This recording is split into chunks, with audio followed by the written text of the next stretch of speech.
Magandang araw mga kakalingap. Una sa lahat ay gusto ko lamang i-shoutout ang ating minamahal na mga viewers at supporters. Hala Carla, pinagkaguluhan sa parade nila. Age pansin talaga ito sa araw ng kanilang parade. Grabe hiyawan ng mga fans ni Carla. Jomar ay nag-alala para sa kaligtasan ni Bib Carla dahil dinumog ito ng mga fans nila at baka mangyari na naman ang nangyari sa dait. Carla ay natuwa at nag-enjoy sa kanilang parade, hindi akalain na ganon na siya kasikat, kaya laking pasalamat niya sa Team Kalingap dahil sa kanila ay pakiramdam niya ay naging special siya sa mga tao ngayon. Akala tuloy ni Carla ay isa na siyang artista. Yan po ang video na pag-uusapan natin ngayon mga kakalingap, at kung bago ka pa lamang sa aking channel ay baka pwede paki-subscribe. At wag po muna skip ang video para malaman ang nilalaman nito.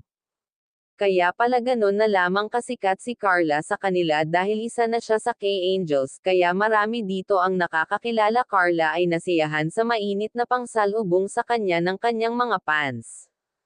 Kaya para sumaya din ang kanyang mga fans ay ang iba nagpa-autograph, ang iba naman ay nagpa-picture. Grabe ang bait naman pala ng mga fans ni Carla, mala-artistahin na talaga ito sa tingin ng mga tao.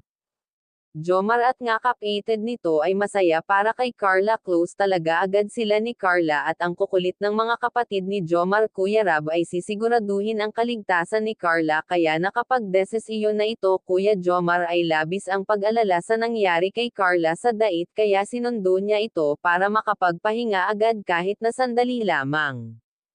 Nanay naman ni Carla ay nagpasalamat kay Kuya Rab at Jomar dahil sa mga effort nito para sa kaligtasan ni Carla at sa mga pag-aalaga sa kanyang anak. Pero kahit nandyan sila Kuya Rab at Jomar ay nag-aalinlangan parent ito at hindi mapalagay na iwan si Carla mag-isa. Kahit na may mga bantay na itong pulis ay hindi pa rin ito napapanatag kung hindi siya kasama. Carla naman ay persigido, kaya itutuloy ko pa rin ang aking goal sa buhay, walang susuko. Ito talaga ang isa sa mga panata ni Carla sa buhay, ang walang sukuan at laging palaban sa buhay. Itong isa sa mga beneficiary ni Kuya Rab na marami ang tagahanga.